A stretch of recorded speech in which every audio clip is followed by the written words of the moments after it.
तो इसमें हम लोग बात करने वाले हैं on the receptor of the ANS के बारे में। जितने भी रिसेप्टर होते हैं ऑटोनॉमिक नर्वस सिस्टम में, ठीक है, ऑटोनॉमिक नर्वस सिस्टम में जल्दी बताओ क्या क्या आता है। सबसे पहला ऐसे समझो, नर्वस सिस्टम उसको क्लासिफाई किए दो पार्ट में, central nervous system, peripheral nervous system. Central nervous system brain और spinal cord, peripheral nervous system somatic nervous system और autonomic nervous system. Somatic nervous system किसको कंट्रोल करेगा?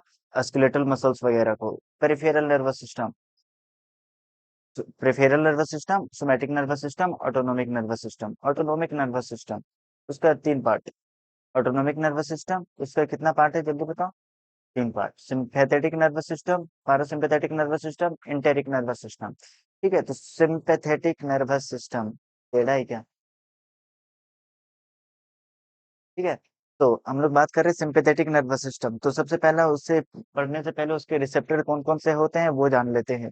ठीक है, या फिर सिंपैथेटिक नर्वस सिस्टम को हम लोग और क्या बोलते हैं? एड्रीनर्जिक रिसेप्टर कहते हैं। क्या बोलते हैं जल्दी बताओ? Adrenergic receptors. ठीक है ना। अल्फा रिसेप्टर्स होते हैं और बीटा रिसेप्टर्स होते हैं। पैरासिम्पैथेटिक नर्वस सिस्टम के रिसेप्टर को हम लोग कॉलिनर्जिक नर्वस सिस्टम रिसेप्टर कह लो या जो कह लो, है ना।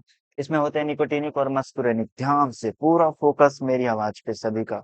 ठीक है, तो अल्फा रिसेप्टर होते हैं, alpha one alpha two. Beta receptor होते हैं, beta one beta two beta three. कौन कौन कहाँ पाया जाता है ये याद करना बहुत ही ज्यादा इंपॉर्टेंट है। मस्क पैरासिम्पैथेटिक नर्वस सिस्टम के रिसेप्टर कौन कौन से होते हैं? निकोटिनिक रिसेप्टर्स, निकोटिनिक रिसेप्टर्स और मस्कुरेनिक रिसेप्टर। मस्कुरेनिक रिसेप्टर कितने टाइप होते हैं? M one M two M three M four M five. ठीक है ना। M one M three M five जो होता है वो स्टिमुलेटरी टाइप का होता है। अभी ज्यादा नहीं लिखा है क्योंकि लिख दूंगा तो कंफ्यूज हो जाओगे बाद में चल के। ठीक है, एम टू और एम फोर जो रहता है अभी सब चीज समझाएंगे। ठीक है, एम टू और एम फोर जो रहता है वो इनहिबिटरी टाइप का होता है, बस इतना जान लो। ठीक है ना। कौन कौन कहाँ पाया जाता है वो काफी ज्यादा इंपॉर्टेंट है। एन एम टाइप कहने का मतलब एन एक न्यूरॉन दूसरा न्यूरॉन के बीच में। ठीक है, सिनेप्टिक नोड इस तरीके से एक न्यूरॉन दूसरा न्यूरॉन के बीच में जो पाया जाता है रिसेप्टर, पैरासिम्पैथेटिक नर्वस सिस्टम का रिसेप्टर, उसे हम लोग क्या बोल रहे हैं? एन एन टाइप कह रहे हैं। मतलब यहाँ पर जो होगा ये रिसेप्टर मान लो, तो ये क्या रिसेप्टर कहलाएगा? एन एन टाइप रिसेप्टर कहलाएगा। और वही यहाँ पर एक न्यूरॉन की जगह मसल्स आ जाए, है ना, कोई मसल्स आ जाएगा तो इस वाले रिसेप्टर को हम लोग क्या बोलेंगे? जल्दी बताओ। N M type. N M M का मतलब क्या है? मसल्स। एन का मतलब क्या है? न्यूरॉन। ठीक है, तो एन एन टाइप और एन एम टाइप यहाँ तक समझ में आ गया सभी को? कोई शक वाली बात यहाँ तक नहीं है? बहुत बढ़िया। ठीक है, अब देखो मेनली ये जो होते हैं ना, M one M two M three M four M five. M one जो रहता है कैसे है? निमोनिक यहाँ जो करो, खाओ पियो दिल लगाओ, खाओ पियो दिल लगाओ, बाकी सब काम बाद में। ठीक है ना। तो खाओ पियो दिल लगाओ, खाना खाना है। ठीक है, तो मतलब स्टोमक में जाएगा। स्टोमक में जो कौन सा रिसेप्टर पाया जाता है? एम वन रिसेप्टर पाया जाता है। ठीक है ना, एम वन रिसेप्टर पाया जाता है। और दिल लगाओ एम टू। हार्ट, हार्ट में पाया जाता है कौन सा रिसेप्टर? एम टू रिसेप्टर पाया जाता है। कोई शक वाली बात यहाँ तक नहीं है? ठीक है, अब उसके बाद बाकी सब काम बाद में। तो जितने भी ग्लैंड्स वगैरह होते हैं, आंसू के ग्लैंड, सलाइवा वाला gland, pancreatic gland, gastric gland, जितने भी ग्लैंड होते हैं ना वो सभी के सभी क्या होते हैं? जितने भी ग्लैंड होते हैं सभी में एम3 रिसेप्टर पाए जाते हैं। और फिर ये देखो ट्राइकिया, ये क्या है जल्दी बताओ? ट्राइकिया, ट्राइकिया यहाँ पर जाता है, डिवाइड हो जाता है ब्रोंकस में। तो जो ब्रोंकस होते हैं ना, ब्रोंकस के स्मूथ मसल्स, वहां पर क्या पाए जाते हैं? ब्रोंकस के स्मूथ मसल्स में। ठीक है ना, वहां पर पाए जाते हैं ब्रोंकस के स्मूथ मसल में पाए जाएंगे तुम्हारा एम3 रिसेप्टर जो रहेगा वो ब्रोंकस के मसल में पाया जाएगा। यहाँ तक समझ में आया? नेक्स्ट अगर हम लोग बात करने वाले हैं क्या? एम3 जो आई होता है ना, आई का इनर सर्कुलर मसल होता है। ठीक है, inner circular muscle of the eye, वहां पर पाया जाता है एम3 रिसेप्टर। यहाँ तक समझ में आया? नेक्स्ट है यूरेनरी ब्लाडर। यूरेनरी ब्लाडर में जो तुम्हारा ड्यूट्रिशन मसल्स वगैरह होते हैं, ठीक है ना, वहां पर पाया जाता है एम3 के रिसेप्टर्स। ठीक है, तो एम3 के रिसेप्टर्स कहाँ कहाँ पाए जाते हैं समझ में आ गया? ठीक है, यूरेनरी ब्लाडर में, ठीक है ना, ब्रोंको यहाँ पर आ गया है ना, इनर सर्कुलर मसल ग्लैंड्स में। अब हम लोग बात करते हैं सिंपैथेटिक नर्वस सिस्टम के रिसेप्टर के बारे में। दो तरह का होता है, पूरा फोकस मेरी तरफ। ठीक है, अल्फा वन होता है और अल्फा टू होता है।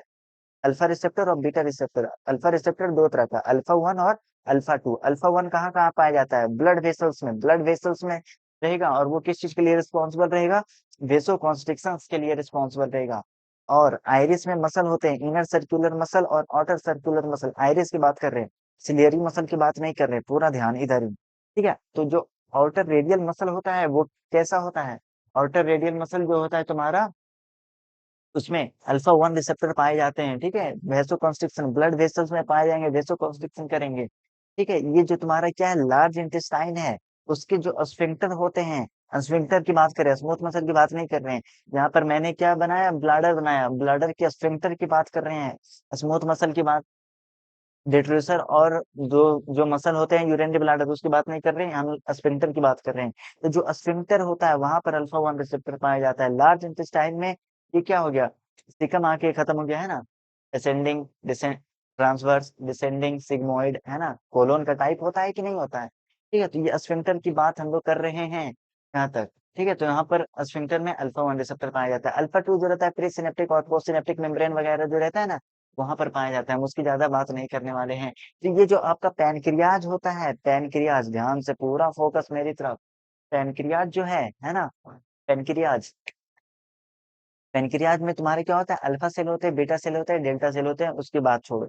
अल्फा सेल जो रहता है, बीटा सेल क्या निकालता है, इंसुलिन निकालता है, अल्फा सेल क्या निकालता है, ग्लूकागोन निकालता है, ठीक है। तो अल्फा 2 रिसेप्टर जो रहता है वो तुम्हारा जो बीटा सेल्स होते हैं ना, वहां पर प्रेजेंट होते हैं, beta cells of pancreas of island of the Langerhans, वहां पर पाए जाते हैं, ठीक है। और प्री सिनेप्टिक मेम्ब्रेन में पाए जाते हैं। यहाँ तक कोई समझ नहीं, कोई शक वाली बात यहाँ तक नहीं है। नेक्स्ट हम लोग बात करते हैं बीटा रिसेप्टर्स के बारे में।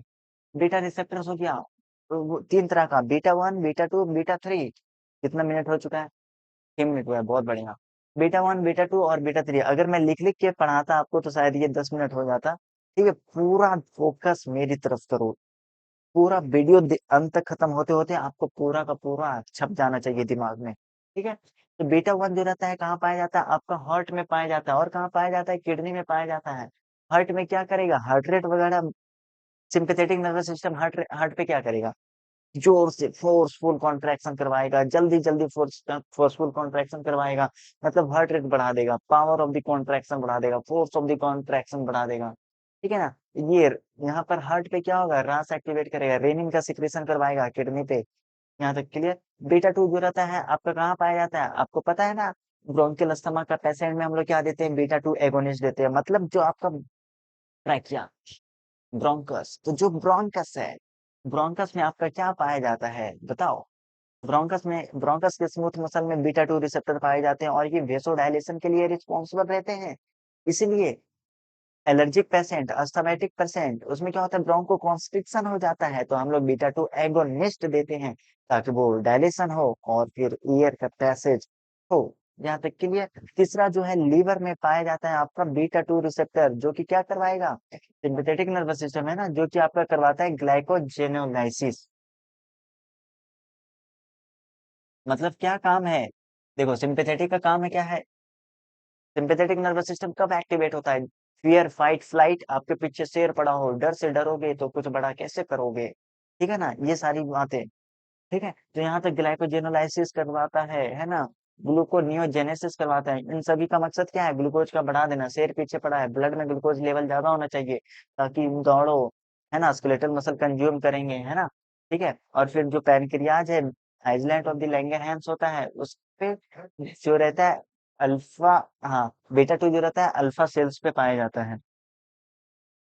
देखो कंफ्यूज मत हो जाना, एक अल्फा सेल्स है, एक अल्फा रिसेप्टर है, कंफ्यूज मत होना इन सब चीजों से, ठीक है। तो अल्फा रिसेप्टर पे पाया जा रहा है, यहाँ तक क्लियर, कोई शक वाली बात नहीं। और बीटा 3 जो रहता है कहाँ पाया जाता है, एडिपोसाइट्स पे। अच्छा, अच्छा मैं पहले ही बता देता हूँ, कंफ्यूज मत होना। कुछ जगहों पे तुम्हें बीटा 3 रिसेप्टर यहाँ देखने को मिलेगा, मतलब यूरिनरी ब्लैडर पे बीटा 3 रिसेप्टर देखने को मिलेगा, कुछ जगह पे बीटा 2 पे मिलेगा। मैं यहाँ पे लिख रहा हूँ, ठीक है, पहले बता दे रहा हूँ, दोनों में हो सकता है दोनों पाए जाता हो, है ना? तो ये सारे रिसेप्टर्स के बारे में हम लोगों ने देख लिया। अब देखो फार्मा पॉइंट्स ऑफ व्यू से ये काफी ज्यादा इंपॉर्टेंट क्यों है, ध्यान से समझो। हम लोग क्या कर रहे हैं, ड्रग, मतलब एएनएस जब पढ़ोगे तो उसमें 4 तरह के ड्रग पढ़ते हैं, पैरासिम्पेथेटोमाइमेटिक, पैरासिम्पेथेटोलाइटिक, नहीं समझ में आ रहा है, समझाएंगे, रुको जरा सब्र करो, ठीक है ना। पैरासिम्पेथेटोमाइमेटिक, पैरासिम्पेथेटोलाइटिक, समझो। पैरासिम्पेथेटोमाइमेटिक, पैरासिम्पेथेटो माइमेटिक, माइमेटिक करने का मतलब क्या है, मिमिक करना है, मतलब कॉलिनर्जिक रिसेप्टर को क्या करने वाला है, जल्दी बताओ, मिमिक करेगा, मतलब पैरासिम्पेथेटिक नर्वस सिस्टम की एक्टिविटी को बढ़ा देगा। M1 पेट में पाया जा रहा है, स्टोमक में पाया जा रहा है, इसका काम क्या है, ग्लैंड पे पाया जा रहा है, गैस्ट्रिक सिक्रेशन बढ़ा देगा, HCl वगैरह बढ़ा देगा। ठीक है ना, किसी का HCl नहीं निकल रहा है, या फिर ऐसा समझ लो, किसी का पेप्टिक अल्सर डिजीज हो गया, HCl का सिक्रेशन ज्यादा हो रहा है, तो हम क्या चाहेंगे कि ब्लॉकर दे देंगे, क्या कर देंगे, इसको ब्लॉक कर देंगे। समझो, थोड़ा कॉन्सेप्ट फील ले लो। ब्लॉक कर देंगे तो HCl का सिक्रेशन ऑब्वियसली कम होगा, है ना। किसी का ये जो एक्टिव पैरासिम्पथेटिक नर्वस सिस्टम क्या करता है, हार्ट रेट को कम करता है। ब्रेडिकार्डिया हो चुका है, हम चाहते हैं कि उसका हार्ट रेट बढ़े, बढ़े, तो बढ़ाने के लिए हम उसको क्या दे देंगे, M2 ब्लॉकर दे देंगे। समझ में आ रहा है, इस तरीके से पढ़ना होता है फार्मा में, M2 ब्लॉकर दे देंगे, थोड़ा सा फील ले लो। ठीक है ना। किसी का क्या हो चुका है कि प्यूपल जो है, मतलब पॉइजनिंग हो जाता है, ट्रोपिन पॉइजनिंग, है ना। तो कभी तुमने देखा होगा, डॉक्टर लोग जब कोई पेशेंट वगैरह आता है तो क्या करते हैं, पेशेंट का आंख ऐसे खोलते हैं और, ठीक है, लाइट मार कर देखते हैं। वो क्यों, वो आपका प्यूपल देखते हैं, प्यूपल से भी काफी कुछ पता चलता है ना। ठीक है, तो वो प्यूपल में तुम्हारा क्या होता है, ये देख रहे हो, इनर सर्कुलर मसल्स, है ना। वही इनर सर्कुलर मसल कंट्रैक्ट करेगा तो क्या होगा, प्यूपल प्यूपल छोटा हो जाएगा। यहाँ तक के लिए सब चीज समझ में आ गया। ठीक है, जी का मतलब क्या होगा जल्दी बताओ, ग्लैंड, कोई शक वाली बात यहाँ तक नहीं है, बहुत बढ़िया। यहाँ तक समझ में आ गया, समझ में आ गया। पैरासिम्पैथेटोमैटिक, पैरासिम्पैथेटोलाइटिक। हाँ, तो ये पैरासिम्पैथेटोमाइमेटिक मतलब पैरासिम्पैथेटिक नर्वस सिस्टम की एक्टिविटी को बढ़ाएगा। पैरासिम्पैथेटोलाइटिक जो ब्लॉकर हम लोग दे रहे हैं, M2 ब्लॉकर, ये blocker, M3 blocker, M1 blocker, ठीक है ना, तो वो पैरासिम्पैथेटोलाइटिक मतलब पैरासिम्पैथेटिक नर्वस सिस्टम की एक्टिविटी को कम करेगा। सिंपैथेटोमाइमेटिक सिंपैथेटिक नर्वस सिस्टम के रिसेप्टर को बढ़ाएगा, मतलब ये जो इतना रिसेप्टर है ना, इनके एक्टिविटी को क्या करेगा, जल्दी बताओ, बढ़ाएगा। ठीक है, पैरासिम्पैथेटोलाइटिक इनके एक्टिविटी को क्या करेगा, घटाएगा। हम क्या करेंगे, ब्लॉकर दे देंगे, अल्फा 1 ब्लॉकर दे देंगे, पैरासिम्पैथेटोलाइटिक कहलाएगा। अल्फा 2 ब्लॉकर दे देंगे, पैरासिम्पैथेटोलाइटिक कहलाएगा। बीटा 1, बीटा 2, बीटा 3 पैरासिम्पैथेटोलाइटिक वगैरह कहलाएगा। यहाँ तक कोई शक वाली बात यहाँ तक नहीं है, बहुत बढ़िया। ठीक है, तो ये चीज सब चीज समझ में आ गया। तो यहाँ पर बस रिसेप्टर के बारे में एक हल्का सा नॉलेज देना था। 12 मिनट हो चुका है, अगला वीडियो काफी ज्यादा मजेदार होने वाला है। तो सबसे पहला ये वीडियो बेसिक है, अगर ये नहीं आता है तो आगे का कॉन्सेप्ट आपको कुछ भी नहीं समझ आएगा। वीडियो को करते हैं यहीं पर समाप्त, मिलेंगे हम आपसे अगले वीडियो में। Thanks for watching this video.